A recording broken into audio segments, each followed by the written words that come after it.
Hey guys, it's QuickyBaby and welcome back to World of Tanks, and this time I will be previewing the Grille 15cm, the upcoming replacement for the WT Auf E-100.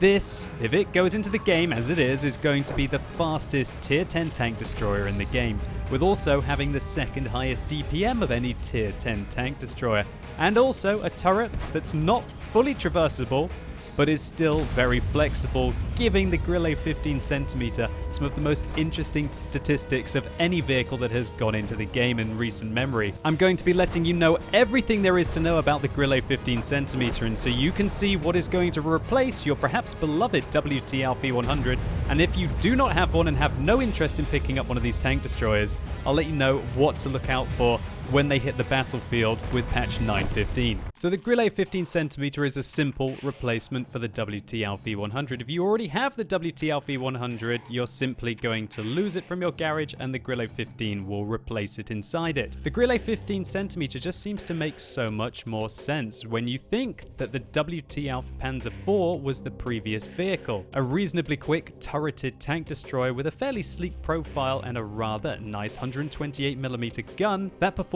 very well on the Jagdtiger, and when you jumped up into the WT Auf E-100 it just didn't really make sense that now you have this gigantic fat turret and a choice between either using 128mm and 150mm autoloaders. Now the Grille 15cm, as the name would lead you to believe, has a 150mm gun, and boy is it quite a performer. The rate of fire of 3.64 gives it the same rate of fire as the other best 150mm tank destroyer gun, the 152mm M64 that's on the Object 268. They both have exactly the same rate of fire, which means that the Grille 15cm and the Object 268 will only be surpassed in raw DPM by the Object 263. But the remarkable aspect about the Grille 15cm is it gets a turret that can traverse 45 degrees to the right and 45 degrees to the left, giving it a total effective fire arc of 90 degrees. A lot like the FV215B183 or the FV4005 Stage 2 if you're used to those tank destroyers. This gives the Grille 15cm so much flexibility with the turret to be able to take out its opponents. Combine this with the fact that it gets 8 degrees of gun depression, which is best in class with the T10 at Tier 10 tank destroyer, and the Grille 15cm is already looking like a very interesting prospect. But what about the gun performance? Well, the gun's dispersion at 100 meters, i.e. the tank's accuracy, is an astonishing 0.27, making this vehicle the most accurate tank in the game, surpassing many other vehicles which had 0.3 accuracy, which was the previous best in World of Tanks. Also, the vehicle gets an awesome aim time of 0.15, but remember that you've also got to take into account dispersion values that Wargaming don't provide for you in the garage, and for the Grille 15cm turret, it is 0.4, which is absolutely horrific and joint worst out of any of the Tier 10 tank destroyers, along with the FV4005, and you know what the bloom on that tank is like. Nevertheless, after playing a bunch of games with the Grille 15cm on the test server and what you're going to see in the gameplay, the gun handling is rather nice still due to that very low aim time value, irrelevant of how bad the gun dispersion might be. But just don't expect the Grille 15cm to be accurate on the move like medium tanks or even some heavies. So what about the mobility of this tank? Well, its top speed limit is an awesome 60 kilometers an hour, the best of any Tier 10 tank destroyer, and it also can go backwards at 20 kilometers an hour, which is rather nice indeed and should allow the Grille 15cm to pull back over that ridge line that it just used its 8 degrees of gun depression to utilize at a rather nice rate. And it's not just the top speed limit that is awesome, the vehicle also gets an impressive specific power ratio of over 22, the highest on any Tier 10 tank destroyer. Unfortunately for the vehicle, however, it is let down by some poor traverse speed on the tracks of 24 degrees a second, which means that while the Grille 15 can go in a straight line at an astronomical speed, don't expect it to be able to pull off any sharp turns around corners. One thing I also forgot to mention about the Grille 15cm is that the shell velocity is absolutely ridiculous. 1,350 meters a second gives the Grille 15cm kind of like Tier tier 10 medium tank APCR shell velocity. And look how it compares to the FV215B 183, the Jagdpanzer E-100, the Object 263, and even the Object 268, which goes at 1,000 meters a second. That means point and click without lead is going to be much more possible on the Grille 15cm than other tier 10 tank destroyers. However, the good news has to end somewhere, right? And that is in the armor of the Grille. It is 30mm at the front, 16 at the side, and 20 at the rear. That pretty much means that if you fire any kind of high explosive round at tier 8, 9, or 10 at the Grille, it's likely to go in. And this is made further worse by the fact that the vehicle gets 1,800 hit points, which is the lowest of any tier 10 tank destroyer. One thing that's also surprising about the vehicle is just how tall it is. Look at the side profile compared to the Object 268. The Grille 15cm is not that much shorter with regards to the top of its turret than a Jagdpanzer E-100. And so don't think that you're going to be hiding this behind small objects, because the top of the turret does stick quite a bit over the gun, and so if you can shoot your enemies, then they can easily shoot you as well. One thing that's a little disappointing about the tank is because of this very tall profile, its camo rating isn't that good. When we compare it to the Object 268, which has the best camo rating of any tier 10 tank destroyer, having a concealment rating of 28.3 while stationary and 4.04 while firing, the Grille 15 has 19.3 and 2.02 while firing, showing you that it's not nearly as sneaky. The vehicle is fairly comparable with the AMX 50B, but when it fires it seems to lose quite a lot, going from 2.79 down to 2.02. Of course, the concealment value of 19.3 is still better than the gigantic Jagdpanzer E-100, which gets 8.3. And so if you're looking for a sneaky tank destroyer, then the Grille 15cm is by far the better choice than heavily armored vehicles such as the T1010E3 or the T1010E4. But if you're looking for an extra sneaky tank, then you're probably better to go for the Object 268 or even the Object 263. The tank's view range is a rather nice 390 meters, and so that means that I'm probably going to be using coated optics on this vehicle and chocolate to still get a rather nice view range of 469 with a fairly skilled crew. And that means that you don't have to be stationary to activate your binoculars, which should allow you to poke over a ridgeline and utilize that gun depression and aim time to snapshot and pull back. But anyway, I think that's quite enough theory crafting. Let's get stuck into some gameplay. So here we go, I'm attacking on Sand River Assault, and I'm playing with C-Bar, but unfortunately he forgot to load ammunition in this Grille 15cm. Oh well, buddy, all the more for me, right? So just get an idea of the top speed limit of the Grille 15cm. Oh, that's a rock. Well, we're not going to be able to get up to the top speed limit if I drive like a donkey like that. But even with my donkey driving skills, we're up to 50 kilometers an hour, slightly upslope. We should accelerate down here. There you go, up to 60. And what kind of other tier 10 tank destroyers could be doing this? None.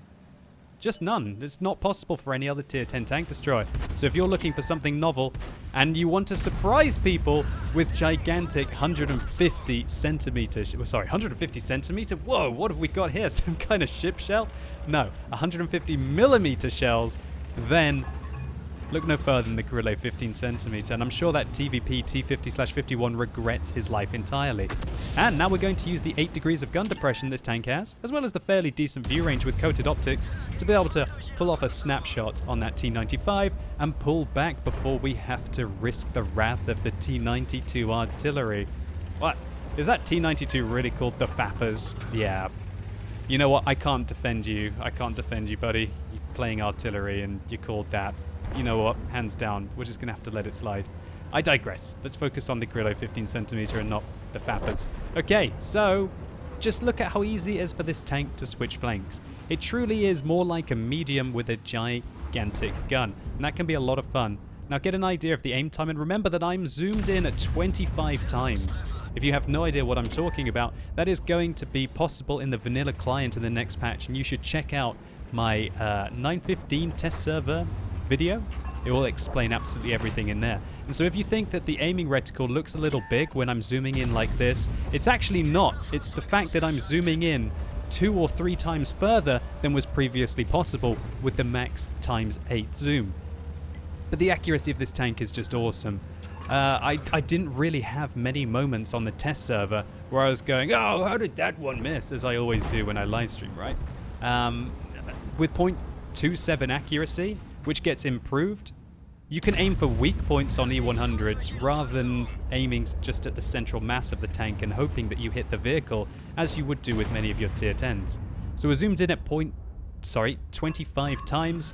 Are we going to be able to hit this FV215B183? Yes, we are. Now, what do you guys think about the rate of fire of this tank? I think it fires is it 6.4 rounds a minute? Hold on. Yeah, I think it's 3.64. Which is, as I mentioned earlier, the second best DPM on any tier 10 tank destroyer. It's absolutely beautiful. Now, of course, the Foch 155 has an autoloader, so if you consider that that reloads for like a minute and then unloads, that's got pretty damn good DPM as well. But DPM is how much damage it can sustain in a minute, and the Foch 155 isn't good for that. I just absolutely love the 8 degrees of gun depression that the Grille has, and that means that if you catch your opponents out in front of you when you've got ridge lines to work, then you can just dish out so much pain so quickly, so safely. You don't really need to worry about the fact that you've got this area on top of that. Well, actually, yes, you do. This is one of the key points about the Grille 15cm, that if you can shoot them out your gun, then they can shoot you as well. Had a bit of a Tom Hanks moment there from Saving Private Ryan. You know, he's shooting with his pistol, trying to take down, was it the plane or the Tiger or something? And it looks like the artillery just took him out before the T95 was able to get me. Now, here we go. Mobility and combat fighting for the Grille 15cm. We put a good round into him with our turret. We ram him a little bit, and this is hilarious. Now, he's got 2 hit points left, and he slams his butt into us, and he gets himself killed. Oh my word, Mr. T49. I'm not sure if you were expecting that. Now, of course, going and fighting a T49 is a very dangerous thing, but I took a risk. It paid off. This gives you an idea of how flexible the Grille can be in close quarters combat. But of course, remember that you don't have any kind of armor and not even that many hit points to be able to withstand a continuous punishment, so definitely be careful about that. Now, just again, mobility at the end of the game. Look at this. I'm catching up with medium and heavy tanks of tier 10.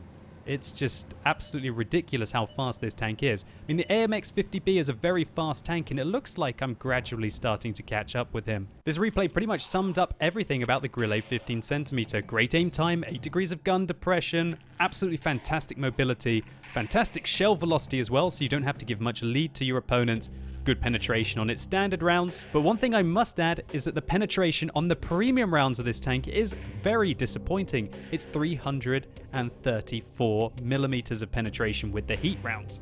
Now that sounds like a hell of a lot, right? But it doesn't compare to the tier 10 tank destroyer premium round standard. For example, on the T10E3 and the T10E4, you get 375 millimeters of APCR penetration. And on the Jagdpanzer E100, you get 420 millimeters of heat penetration on that gigantic 170mm main armament. And so while 279mm of penetration is very nice indeed, it is the lowest of any of the tier 10 tank destroyers, and the premium rounds are by far the worst on any of the tier 10 tank destroyers in my opinion, even worse than the Object 263's APCR rounds, which I think have got 330mm, because of course I'd far rather fire the same amount of penetration of APCR rather than heat, unless you're engaging at very, very long ranges. For me, however, there is one very, very disappointing thing about the Grille 15cm, and that is the turret can only traverse 45 degrees to the right and 45 degrees to the left, whereas previously on the Waffenträger auf Panzerwehr, you could turn the turret the whole way round. And so what that meant with the Waffenträger auf Panzerwehr is that you could be aiming backwards against your enemies and then be ready to run away at the pretty much 40 to 50 kilometers an hour that the tank was capable of. I just absolutely wish that the Grille 15 could have turned its turret around, fire, and then be able to run away at 60 kilometers an hour. But I can understand why that might not be the most balanced thing to have in World of Tanks. So not a bad round for the Grille here. That was 6,000 damage and 3 kills in just over 5 minutes, and when you consider that I pretty much did nothing for the last minute of the game, that is a rather large amount of DPM output. We also managed to spot for ourselves and also do 2,000 additional spotting for our team. And I wasn't the only Grille that managed to perform well in this game, as this guy did 7,200 damage and picked up a high caliber. Looks like I was on the wrong flank, as the two of us pretty much dominated this matchup from the middle of the map. And the profitability of the tank was also rather good. We missed 2 of our shells, but we we still made 43,000 credits profit. So the Grille 15cm, an absolute beast, the fastest tier 10 tank destroyer, the second highest DPM, the best accuracy in the game with one of the best aim times of any tier 10 tank, as well as having a semi-traversable turret and 8 degrees of gun depression. This thing sounds like a dream, right? When you can also include the shell velocity being so high. Point click, point click, point click. I think it's a fantastic tank and I can't wait to play this on the live server. I think it's rapidly going to become my favorite tier 10 tank destroyer because it just matches my kind of playstyle. Now I know a lot of people are going to be disappointed that the WT Auf E-100 is being removed from the game, but I think it was necessary. That tank was just absolutely sickening with the amount of damage that it could put out. Being able to do, what, 2,700 damage in just 8 seconds? That is completely unforgiving. And while I think that the Grille 15cm is not going to be to everyone's tastes, it just makes so much more sense for both the balance of the game and also for the progression of the lightly armored German tank destroyer line. And so hopefully you guys enjoyed this preview, or maybe it was just useful to you. If it was, please consider giving the video a like down below. It really helps the channel out. And if you want to see my full preview of the 915 test server, then simply click through up here or use that more info icon in the top right hand corner of your screen. And let me know in the comments down below what you think about the Grille 15cm. Are you disappointed that your WT Auf E-100 will be going, or do you think that this is a worthwhile replacement? And as always, thank you so much for watching. You've been epic, and hopefully I'll see you soon.